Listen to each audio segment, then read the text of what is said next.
إن الحمد لله نحمده ونستعينه ونستغفره ونعوذ بالله من شرور أنفسنا ومن سيئات أعمالنا من يهده الله فلا مضل له ومن يضلله فلا هادي له وأشهد أن لا إله إلا الله وحده لا شريك له وأشهد أن محمدًا عبده ورسوله أرسله بالحق بشيرا ونذيرا وداعيا إلى الله بإذنه وسراجا منيرا أما بعد فإن خير الحديث كتاب الله وخير الهدي هدي محمد صلى الله عليه وسلم وشر الأمور محدثاتها وكل محدثة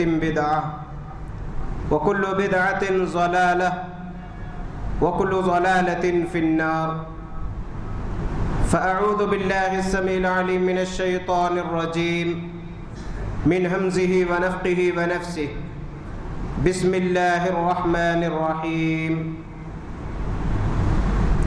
يا أيها الذين آمنوا اتقوا الله حق تقاته ولا تموتن إلا وأنتم مسلمون وقال يا أيها الناس اتقوا ربكم الذي خلقكم من نفس واحدة وخلق منها زوجها وبث منهما رجالا كثيرا ونساء واتقوا الله الذي تساءلون به والأرحام إن الله كان عليكم رقيبا وقال يا أيها الذين آمنوا اتقوا الله وقولوا قولا سديدا يصلح لكم أعمالكم ويغفر لكم ذنوبكم ومن يطع الله ورسوله فقد فاز فوزا عظيما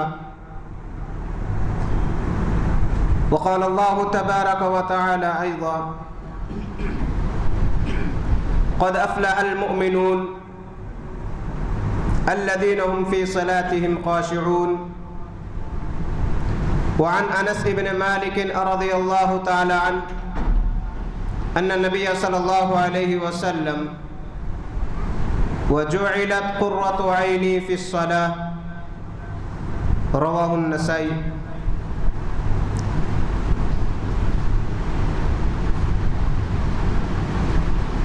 معزز و مکرم میرے دینی و اسلامی بھائیوں اور پردہ نشین اسلامی ماؤں اور بہنوں،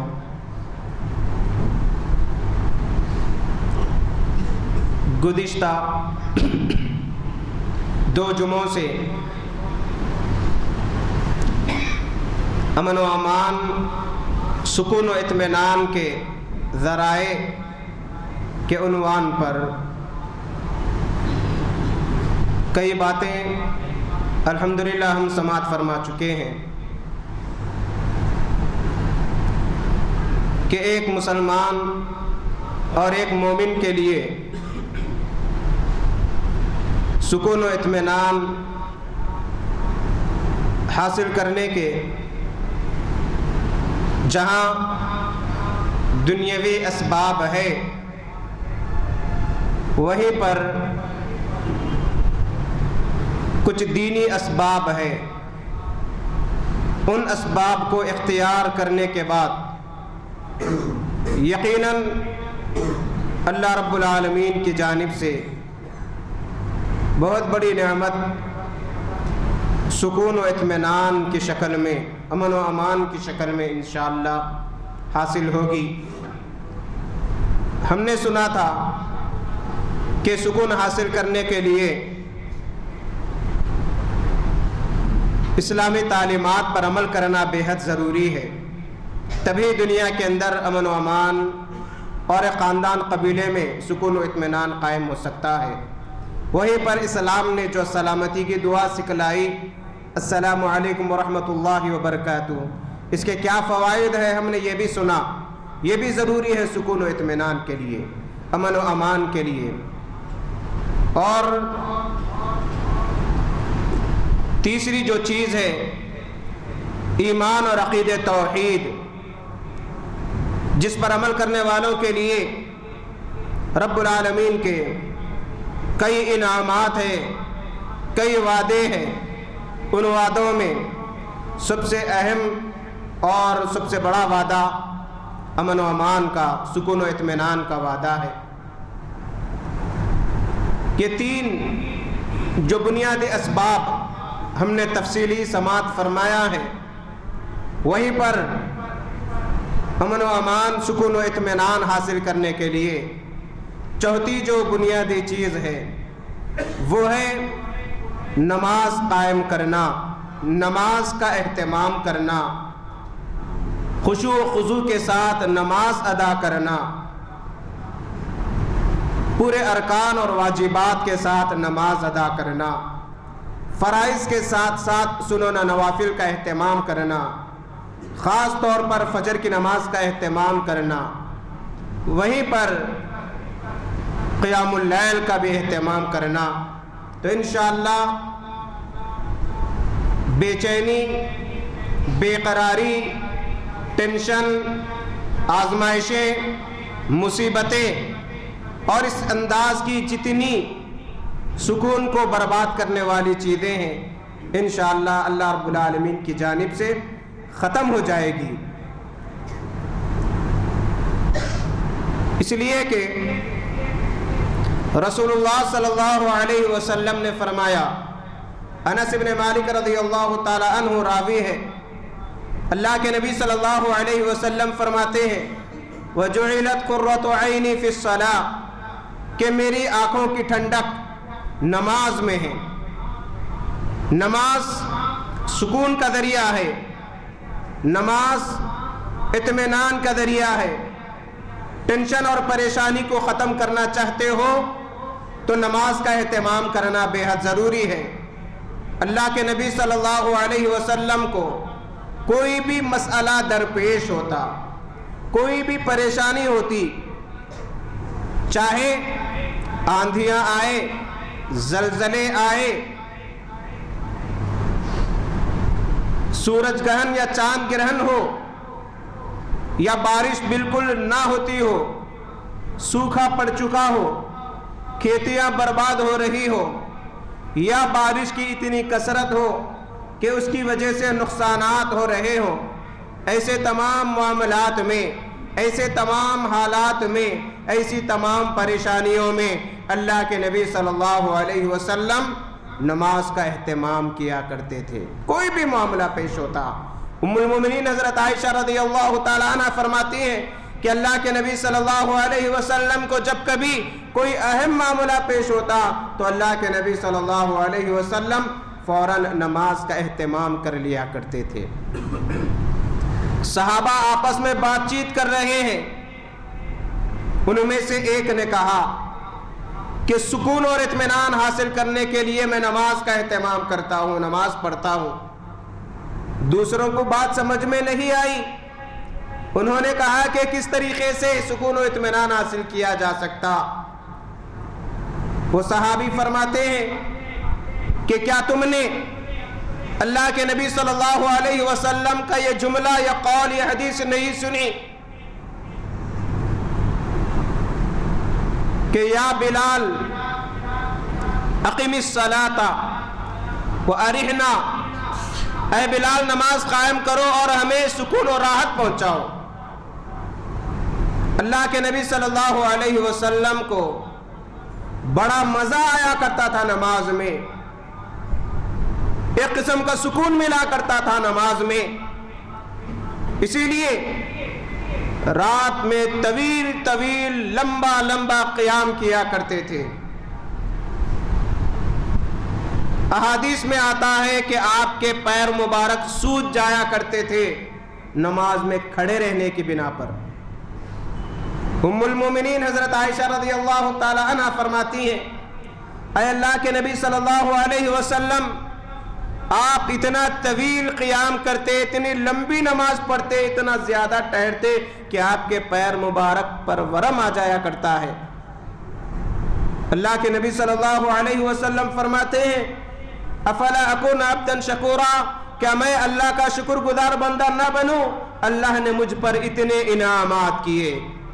تو گویا کہ اللہ کے نبی صلی اللہ علیہ وسلم شکر گزاری کے لیے بھی نماز پڑھا کرتے تھے، اور اتنا سکون ملتا تھا کہ پیر موٹے ہو جایا کرتے تھے لیکن اس بات کا بھی احساس نہیں ہوتا۔ یہ کیفیت ہونا چاہیے نماز میں۔ صرف اللہ کے نبی صلی اللہ علیہ وسلم کی بات نہیں بلکہ صحابہ کا بھی یہی معمول تھا۔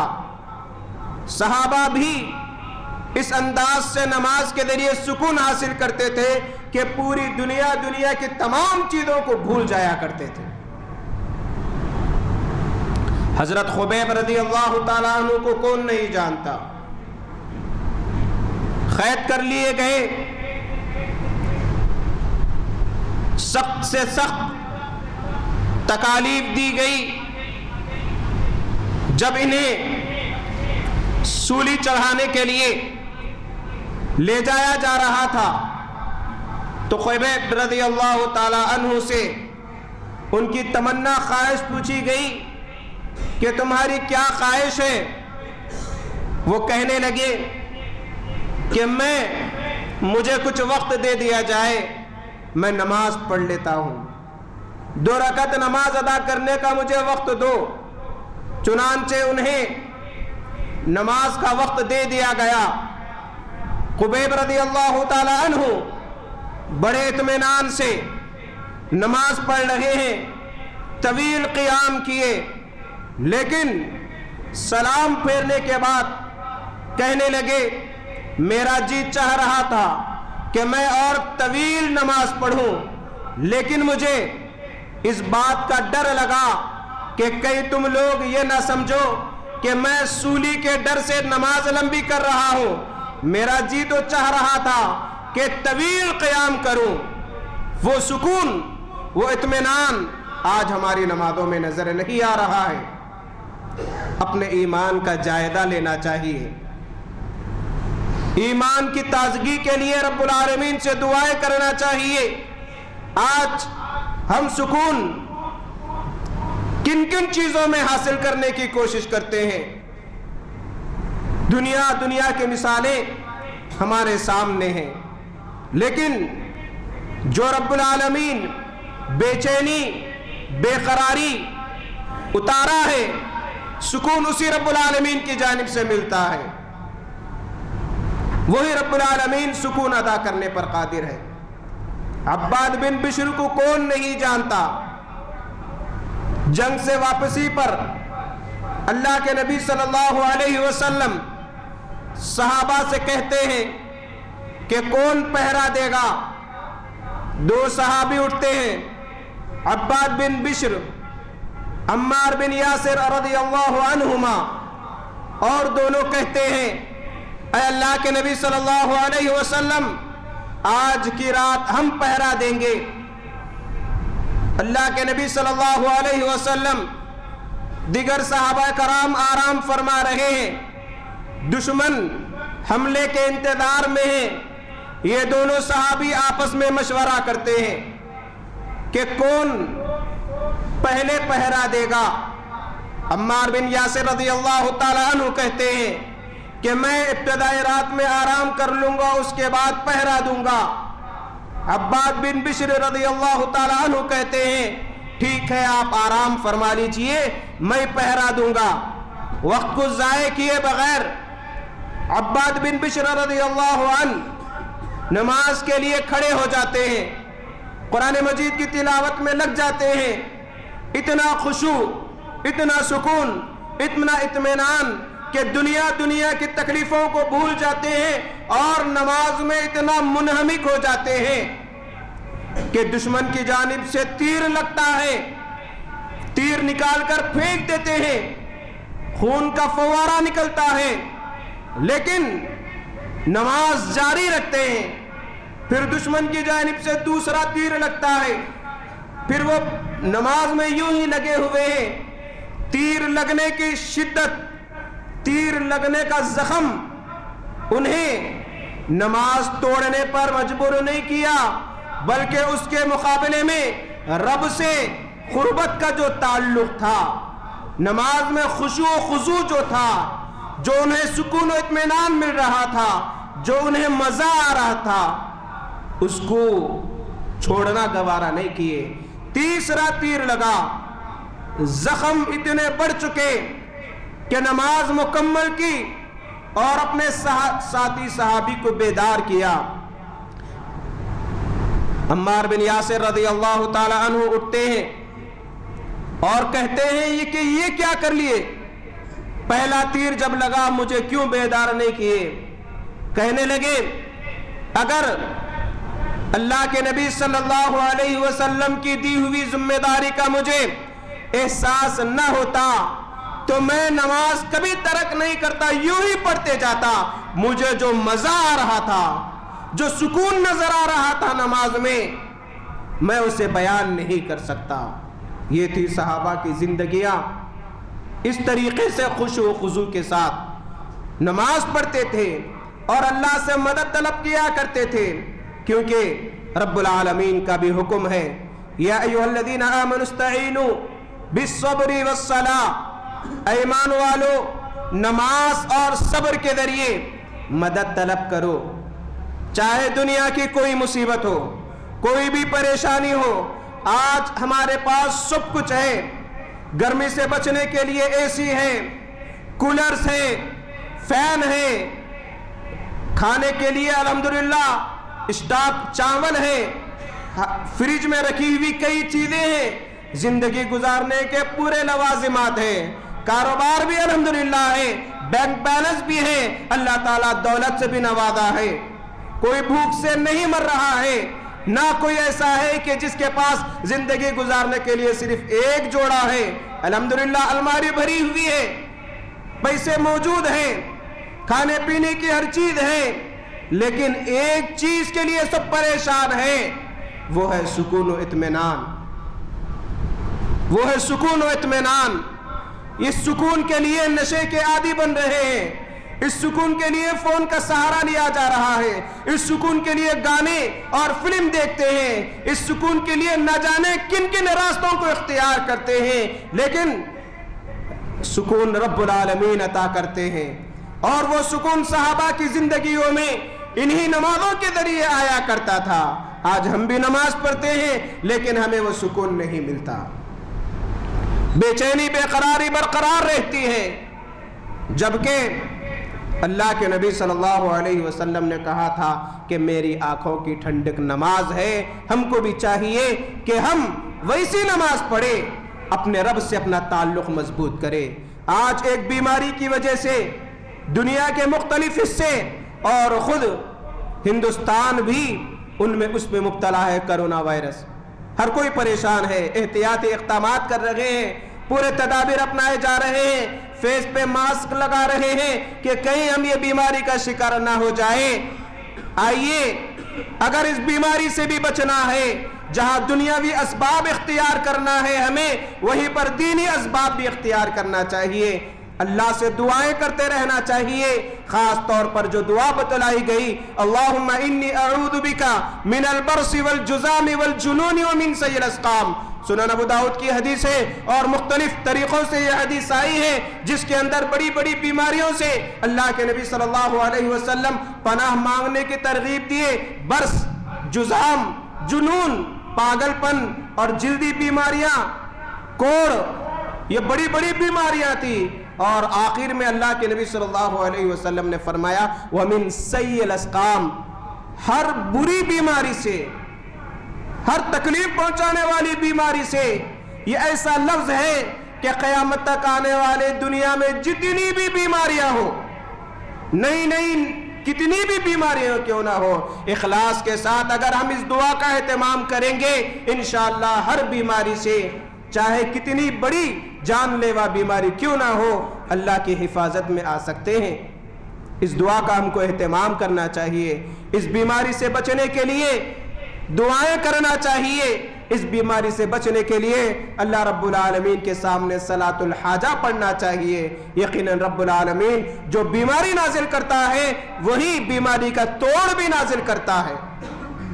اللہ تعالیٰ سے دعا ہے الہ العالمین ہم تمام کو سکون و اطمینان جیسی نعمت سے مالا مال فرما۔ الہ العالمین، ہم میں جو بیمار ہے، بیماریوں سے پریشان ہے، جہاں کہیں لوگ اس بیماری سے پریشان ہے، الہی سارے مسلمانوں کی مدد فرما، سارے لوگوں کی مدد فرما۔ الہ العالمین، ظالموں کی جانب سے مسلمانوں کو پریشان کرنے کے لیے جو تدبیریں اختیار کی جا رہی ہیں، الہی ان تدبیروں کو نیست و نابود کر دے، ان کے ناپاک عزائم کو ناکام و نامراد کر دے۔ الہ العالمین، مسلمانوں کی صفوں میں اتحاد پیدا فرما، الہی ہم کو ایک جٹ رہنے کی توفیق عطا فرما۔ الہ العالمین، ہم میں جو بیمار ہے صحت عاجلہ شفا کاملہ عطا فرما۔ الہی جو فقر و فاقے میں مبتلا ہے، الہی غیب سے ان کے لیے رزق کے دروازے کھول دے۔ الہ العالمین، جو کاروبار کر رہے ہیں لیکن خاطر خواہ فائدہ نہیں ہو رہا ہے، الہی فائدہ تو عطا کرنے والا ہے۔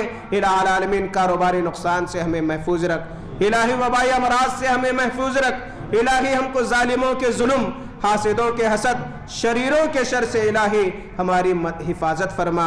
الہ العالمین، ہم تمام یہاں جتنے پریشان حال ہے بھائی بہنیں، ان پریشانیوں کو آسانیوں میں بدل دے۔ الہ العالمین، دلوں کی حالت کو تو جاننے والا ہے، دلوں کی کیفیت کو تو جاننے والا ہے۔ الہی یہاں جتنے بھائی بہنیں بیٹھی ہوئی ہیں، تمام کی دلی جائز مرادوں کو، جائز تمناؤں کو الہی اپنے فضل و کرم سے پوری فرما دے۔ ربنا آتنا فی الدنیا حسنۃ وفی الآخرۃ حسنۃ وقنا عذاب النار وقنا عذاب القبر وقنا عذاب الحشر۔ اللهم انا نسألك الجنة، اللهم اجرنا من النار، اللهم احفظنا من كل بلاء الدنيا وعذاب الآخرة۔ بارك الله لنا ولكم في القرآن العظيم، ونفعنا وإياكم بالآيات والذكر الحكيم، إنه تعالى جواد ملك بر رؤوف رحيم ورب حليم۔